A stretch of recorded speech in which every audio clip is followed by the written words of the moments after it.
What I'm after in these natural philosophy videos is a set of concepts that can help us feel we've come to a better understanding of everything, ourselves, and how we belong in the universe. What I'm after is not facts, as if I was doing science. I'm after just the feeling of being more at home in the universe, that there are no great mysteries lying beyond our sense of what we can understand, nothing unnatural or supernatural. In the previous video, I tackled evolution. We already had an understanding of that coming from Darwin, but I felt it couldn't account for enough. And I came up with a new, and I think better, understanding that avoided all the problems with Darwin's theory and could account better for us having evolved. My theory introduced mind into evolution. It identified genomes as the agents driving evolution. Genomes are intelligent, it said, have minds, and can think into existence new kinds of living creatures, including creatures like us with minds. Species of living creatures are essentially thoughts in the minds of genomes. It is with these concepts that I start off in this video. They prepare me to ask, what is mind? If we can come to feel we understand that, maybe that will help complete our understanding of everything. Let's see. You'll find me continuing to draw on natural philosophy's combination of deduction and speculation. Why? Modern science is like a flashlight. It shows you how things work in terms of what it's so far discovered about physics and chemistry. It lights things up brilliantly. In fact, it's dazzling. Anything you can't illuminate with that flashlight, by comparison, seems lost in utter darkness. But it's in that darkness I'm forced to look, because what I want to account for isn't my body, that science can report on in great detail, but my mind. So what I can offer can't be so much the truth, but a feeling that we understand mind. That's like how many of us still think of atoms as little solar systems. We know that's no longer true, but it's how we understand atoms. That kind of understanding about minds is all I can offer. So, first, mind. But first, thinking. What is thinking? I experience two kinds of thinking. One is automatic. It happens without us being much aware of it. Some of that is part of physiology. It's what keeps our hearts beating. Many creatures seem to come to think this way. It's also what allows us to do things by habit, like driving a car while we think in the other way. It's the other way, conscious thinking, that I want to understand. I experience conscious thinking as thoughts coming in trains of thoughts. They seem not to come connected to one another by anything physical, rather by meanings, something to do with mind. But sometimes my train of thoughts ends in a conscious decision that I then experience myself being able to make happen physically. For example, a train of thoughts may end in me concluding that I need to read a certain book, and I'll go online to order it. That's something physical. So in my experience of conscious thinking, mind and matter can interact. Thoughts can drive actions.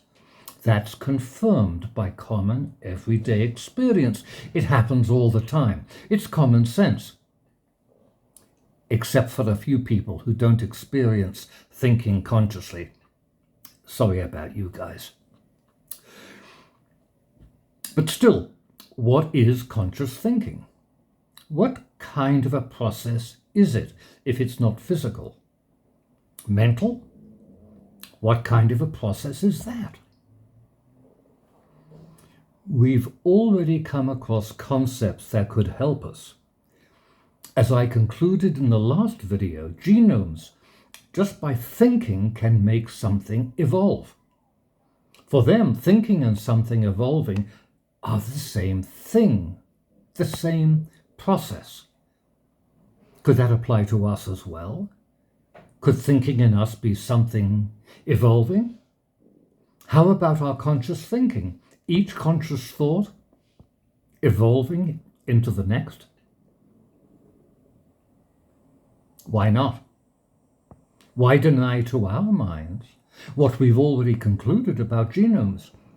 Thinking for them is the same as something evolving. Then, what connects each conscious thought to the next? Could be they evolve into one another. And given the choice between our conscious thoughts being connected by evolutionary processes or physical processes, then them evolving into one another does better describe how conscious thinking feels, right? Conscious thinking is thoughts evolving into one another, and so creative, with the ability to arrive at decisions that they can carry out physically. Here's something else I notice about our thinking. I've been a graphic designer, paid to come up with images that were agreed to be novel. That is, I was paid to be creative.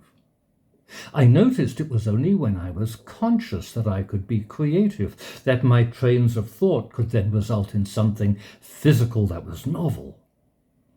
And isn't that true for most of us? To be creative, we have to start thinking consciously. What else can we now conceive of as capable of creativity? Genomes, able to think into existence new kinds of living creatures. Since physical processes are deterministic and so can't be creative, genome creativity likely also involves them in having access to consciousness of some kind. Wouldn't they have to know how to build consciousness into us?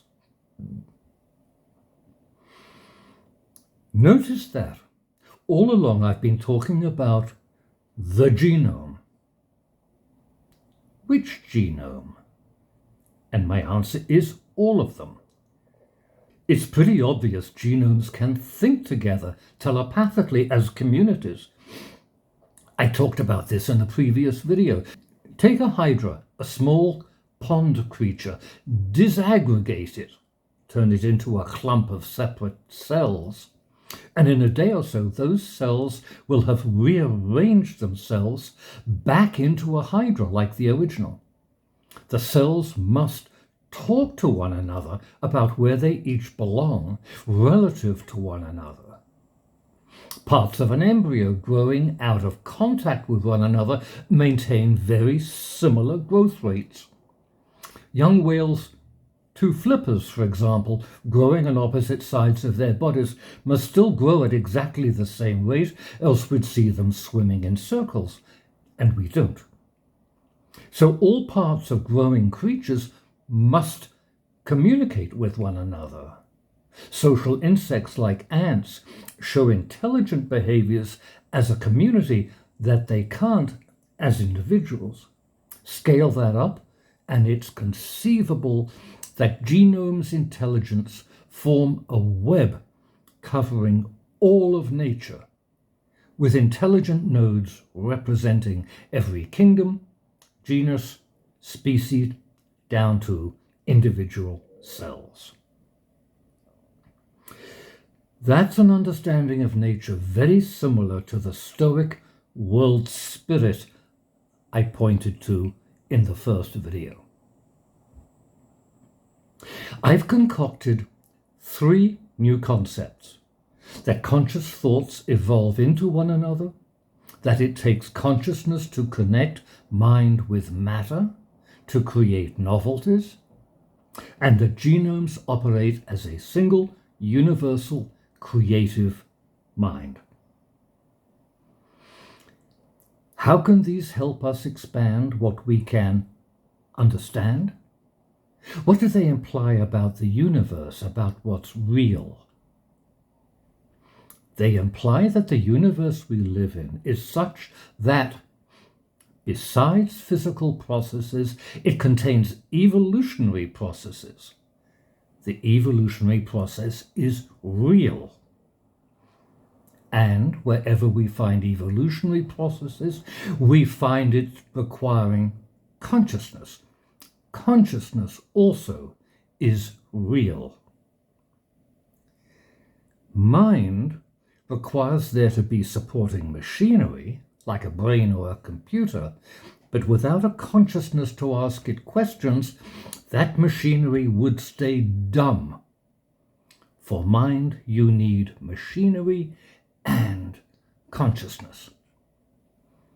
And genomes form a single overarching mind, seeing to the management of nature. This may all seem preposterous, but once we grant that evolutionary processes and consciousness are real, as much a part of the universe as what's physical, we can account for almost everything about us.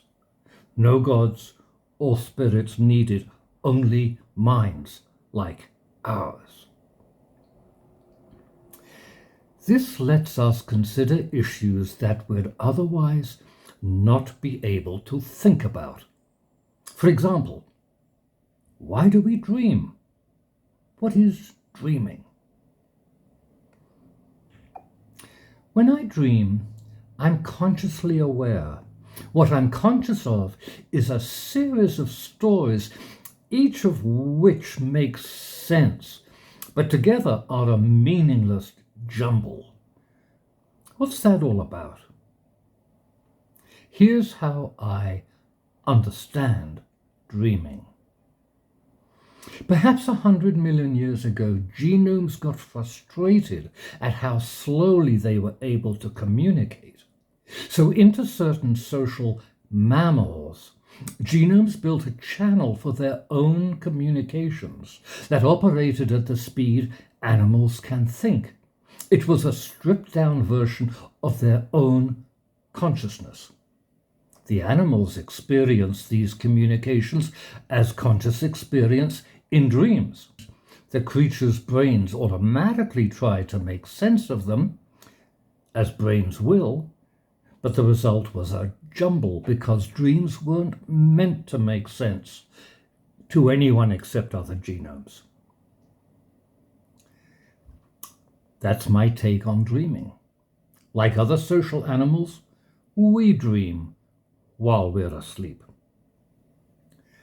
But notice something else. In us, perhaps alone among living creatures, consciousness spread from when we're asleep to when we're awake. How can we account for that? I account for it by drawing on something else remarkable about us. In the course of just 1 or 2 million years, our genus Homo was granted a remarkable set of talents. Upright posture, hands freed for tool-making, brains tripling in size. In short order, this led to us first mastering the use of fire, making stone tools, pottery, cities, agriculture, and civilization. Meanwhile, with voices made capable of uttering language, we've created spoken language. With tight eye-hand coordination, we invented writing. With these, we invented reason, science, and technology. We used the talents the genome gave us to further evolve our own minds. Does that make us superior to the rest of nature? Evolutionists have told us no. All living species are equally evolved. We humans are nothing special. But has any species of living creatures ever been granted so many fabulous talents in such short order? Why us? It's fair to ask this question. Why did the genome bless us with a unique abundance of spectacular talents, ending with us becoming capable of conscious thoughts evolving into one another while we're awake? Instead of genomes dominating our waking consciousness with their own communications, they let us gradually find our own uses for it out of the many gifts they'd blessed us with. With the result, we can now embark on trains of conscious thoughts, arrive at decisions combining reason and creativity, and craft ever more ingenious responses to the world around us.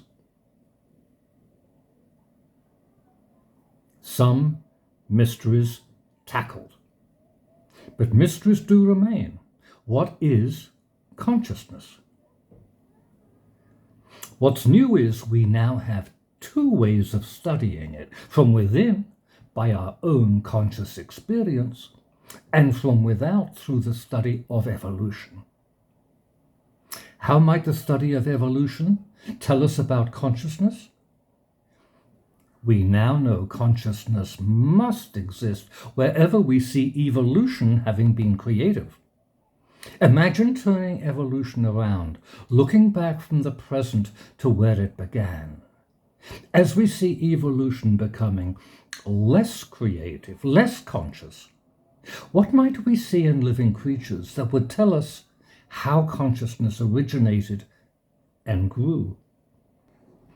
That's just an example of how studying evolution might add to our understanding of consciousness.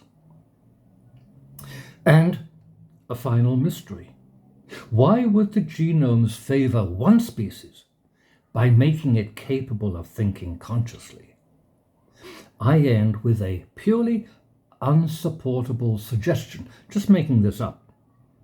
They singled us out to become the next platform for exercise of the process of evolution. So, in the evolution involved in our thinking and actions, we would manifest more rapidly and fully the potential of conscious evolution.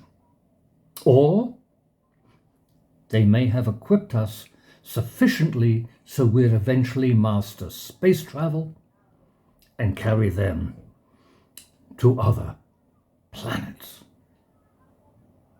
Just supposing. Conclusion.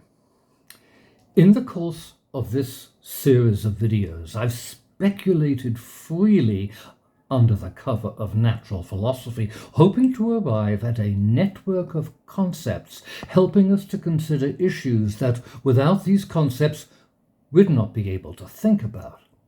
I offer my attempt to expand the limits of our understanding as support for such a natural philosophy approach.